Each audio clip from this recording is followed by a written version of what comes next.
Hey guys, welcome to the Read Aloud for May 13th. Here we go.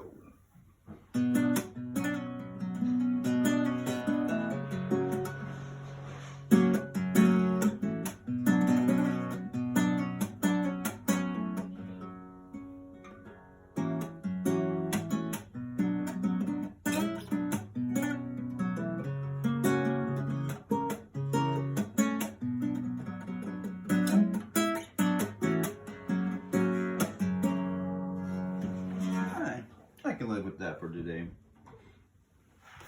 Okay, here we go. Where were we? Oh, yeah, we're almost finished. Mr. and Mrs. Jenkins meet Bruno.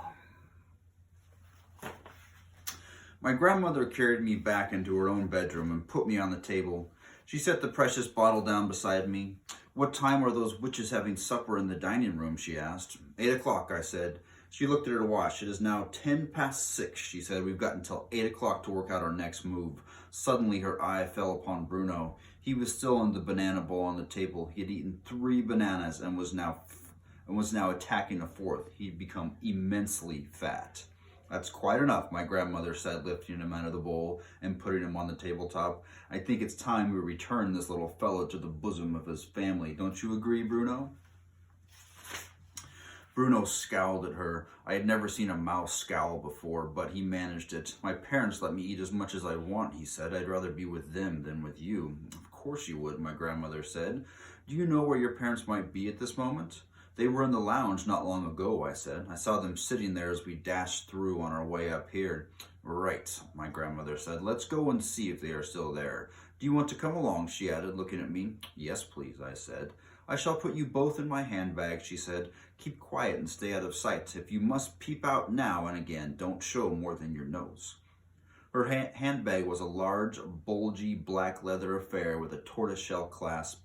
She picked up Bruno and me and popped us into it. "I shall leave the clasp undone," she said. "Be sure to keep out of sight."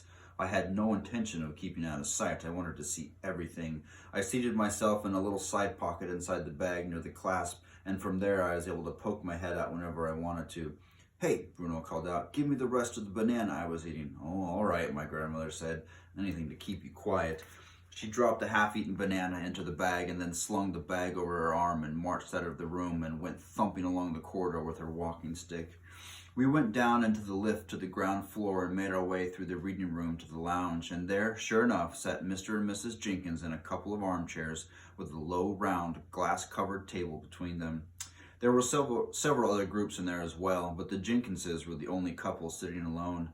Mr. Jenkins was reading a newspaper, and Mrs. Jenkins was knitting something large and mustard-colored. Only my nose and eyes were above the clasp of my grandmother's handbag, but I had a super view. I could see everything. My grandmother, dressed in black lace, went thumping across the floor of the lounge and halted in front of Miss Jenkins' table. "Are you Mr. and Mrs. Jenkins?" she asked. Mr. Jenkins looked at her over the top of his newspaper and frowned. "Yes," he said, "I'm Mr. Jenkins. What can I do for you, madame?" "I'm afraid I have some rather alarming news for you," she said. "It's about your son, Bruno." "What about Bruno?" Mr. Jenkins said. Miss Jenkins looked up but went on knitting. "What's the little blighter been up to now?" Mr. Jenkins asked. "Raiding the kitchen, I suppose?" "It's a bit worse than that," my grandmother said. "Do you think we might go somewhere more private while I can tell you about this?" "Private," Mr. Jenkins said. "Why do we have to be private? This is not an easy thing for me to explain," my grandmother said. "I'd much rather we all went up to your room and sat down before I tell you anything more." Mr. Jenkins lowered his paper. Miss Jenkins stopped knitting. "I don't want to go up to my room, madame," Mr. Jenkins said. "I'm quite comfortable here, thank you very much."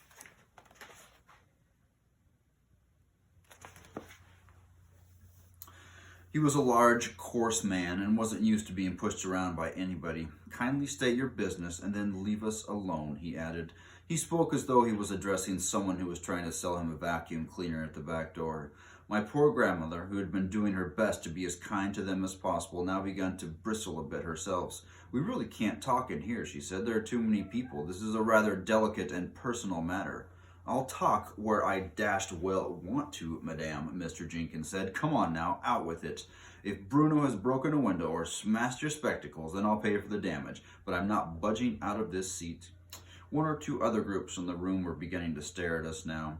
Where is Bruno anyway, Mr. Jenkins said. Tell him to come here and see me.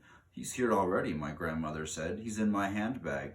She patted the big floppy leather bag with her walking stick. What the heck do you mean he's in your handbag, Mr. Jenkins shouted. Are you trying to be funny? Miss Jenkins said, very prim.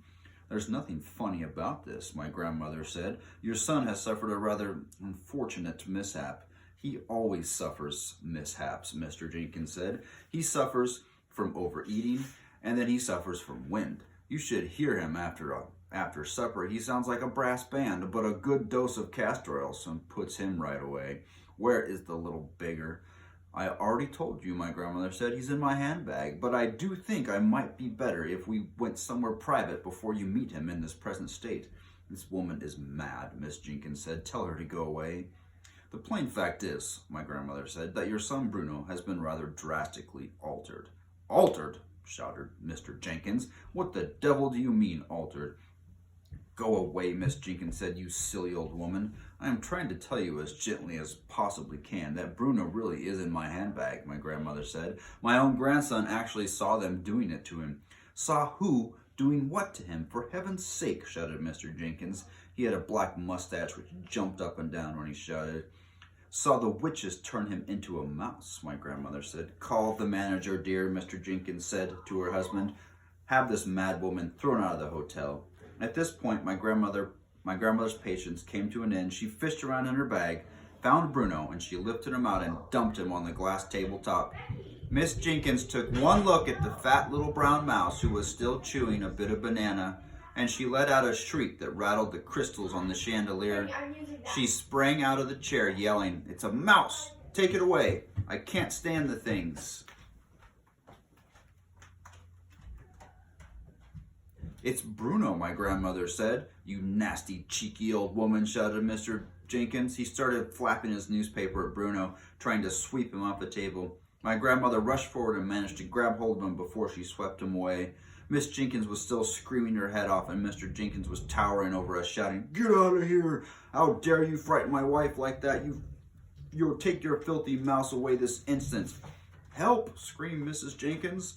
Her face had gone the color of the underside of a fish. Well, I did my best, my grandmother said, and with that, she turned and sailed out of the room, carrying Bruno with her. The next chapter, the plan. When we got back to the bedroom, my grandmother took both me and Bruno out of her handbag and put us on the table. Why on earth didn't you speak up and tell your father who you were, she said to Bruno. Because I had my mouth full, Bruno said. He jumped straight back into the bowl of bananas and went on with his eating. What a very disagreeable little boy you are, my grandmother said to him. Not boy, I said, mouse. Quite right, my darling, but we don't have time to worry about him at this moment. We have plans to make. In about an hour and a half's time, all the witches will be going down to supper in the dining room, right? Right, I said. And every one of them has got to be given a dose of mouse maker, she said. How on earth are we going to do that? Grandmama, I said, I think you're forgetting that a mouse can go places where a human being can't. That's quite right, she said, but even a mouse can't go creeping around the tabletop carrying a bottle and sprinkling mouse maker all over the witch's roast beef without being spotted. I wasn't thinking of doing it in the dining room, I said. Then where? She said. In the kitchen, I said. While their food is being got ready. My grandmother stared at me. My darling child, she said slowly, I do believe that turning you into a mouse has doubled your brain power. A little mouse, I said, can go scuttling around the kitchen among the pots and pans, and if he's very careful, no one will ever see him. Brilliant, my grandmother cried out. By golly, I think you've got it. The only thing is, I said, how will I know which food is theirs? I don't want to put it in the wrong saucepan. It would be disastrous if I turned all the other guests into mice by mistake, and especially you, Grandmama.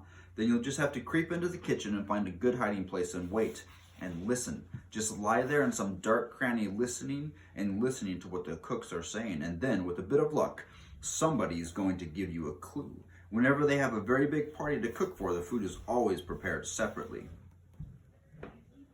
Right, I said, that's what I'll have to do. I shall wait there, and I shall listen, and I shall hope for a bit of luck. It's going to be dangerous, my grandmother said.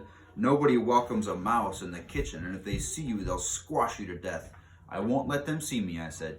Don't forget, you'll be carrying the bottle, she said, so you won't be nearly so quick and nippy. I can run quite fast standing up with the bottle in my arms, I said. I did it just now. Don't you remember? I came all the way up from the Grand High Witch's room carrying it. What about unscrewing the top, she said. That might be difficult for you. Let me try, I said. I took hold of the little bottle, and using both my front paws, I found I was able to unscrew the cap quite easily.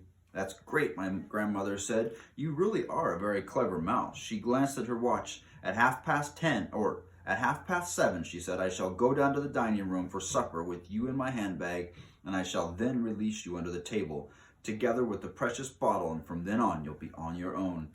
You will have to work your way unseen across the dining room to the door that leads into the kitchen. There will be waiters going in and out of the door all the time, and you will have to choose the right moment and nip in behind one of them. But for heaven's sake, be sure that you don't get trodden on or squeezed in the door. I'll try not to, I said. And whatever happens, you mustn't let them catch you. Don't go on about it, Grandmama. You're making me nervous. You're a brave little fellow, she said. I do love you. What shall we do with Bruno, I asked. Bruno looked up. I'm coming with you, he said, speaking with his mouth full of banana. I'm not going to miss my supper. My grandmother considered this for a moment. I'll take you along, she said, if you promise to stay in my bag and keep absolutely silent. Will you pass food down to me from the table, Bruno asked. Yes, she said, if you promise to behave yourself. Would you like something to eat, my darling, she said to me. No, thank you, I said. I'm too excited to eat, and I've got to keep fit and frisky for the big job ahead. It is a big job, all right, my grandmother said. You'll never do a bigger one. That's about perfect. The next chapter is In the Kitchen. We'll read that tomorrow.